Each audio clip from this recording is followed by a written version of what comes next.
My epiphany came when I was recently injured out in Colorado at Craig Rehab and went skiing. And with any type of disability, you've got your physical issues and then the emotional, like I can't do this, I can't do that, I'm a cripple and all that stuff. And I went up on the mountain like, oh my God, how am I gonna do this? But I saw the smiles on the faces of the guys that were gonna be taking me down. Sure. And then all of a sudden I'm flying down the mountain and I forgot I was disabled. And it was that experience that led me to create Shake a Leg. Fear itself is that of the unknown. And I think that what Harry was saying is that he had a fear of doing something he's never experienced. But once that experience was executed and that he actually had a chance to do it, his mindset changed completely. I'm Thomas Abraham, and I'm the chairman of the Anthony R. Abraham Foundation. So the Anthony R. Abraham Foundation was founded by my father and mother, Anthony and Genevieve Abraham. The purpose of the endowment of the foundation is to help people in need, from education to medical to physical, mental health to women's rights, you name it. We're all across the board. Our board is very active in choosing the institutions that we support. The issue is if we can get people out into an environment that changes their perspective about who they are and focuses on what they're actually experiencing, that will open up the door for them to say, wow, I can do that again, you know? So years ago, I had the opportunity to run into Harry at some event, and we were discussing what he was doing. And since I'm on the board of the United States Olympic and Paralympic Foundation, we committed to supporting the Olympic organization in their Paralympic program.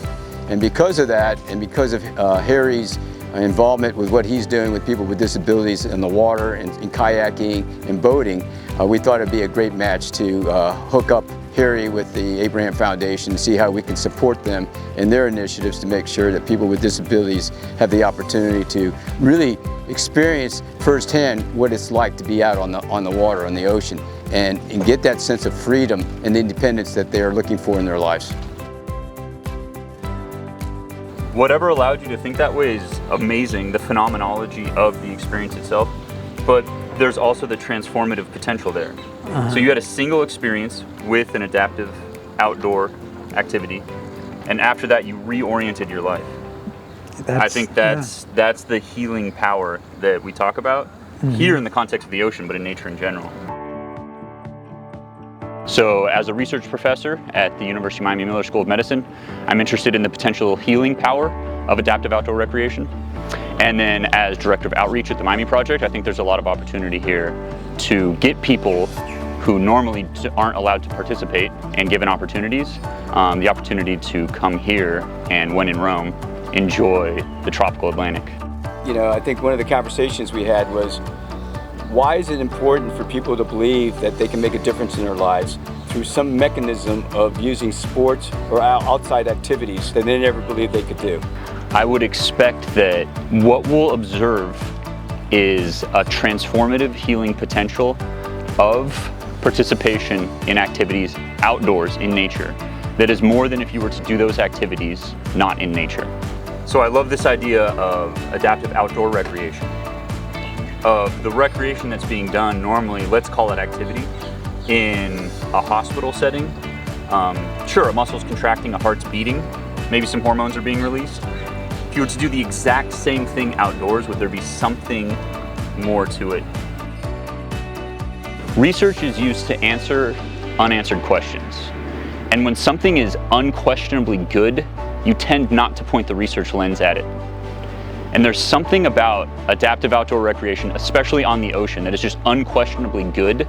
And so the scientists are just like, well, that's not even our space, just go do it. Yeah, you give the opportunity to participate. Tom used that language. I think there's an opportunity here where we have a mountain of anecdote that could be turned into data. Great. So let's generate some evidence. Okay, super. So we're all set up here. We've got the boats, we've got the dock, fully accessible. And we like to say, come get on a boat and leave your disability on the dock, which is typically the wheelchair or the crutches or something. Because once you're out there sailing, it's you, the boat, and nature.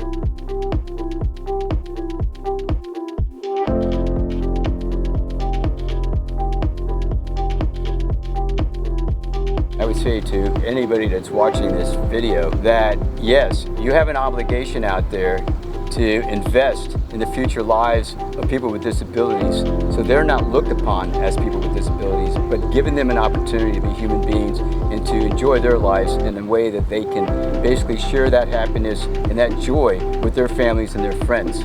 And so I say to you, on behalf of the Abraham Foundation, please take out your checkbook, credit card, or whatever you got, and give a contribution to Shake-A-Lay, because we've been sponsoring them for years, and it's one of the greatest investments that we've made in our efforts to participate in supporting organizations in South Florida.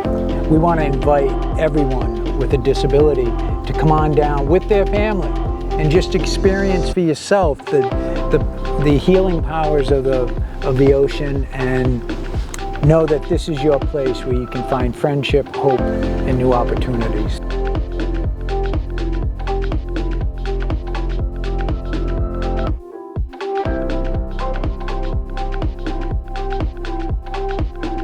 Do a threesome here. Yeah. All right. Science, technology, and entrepreneurship, Yeah. all in one hand. There you go. There you go. All right.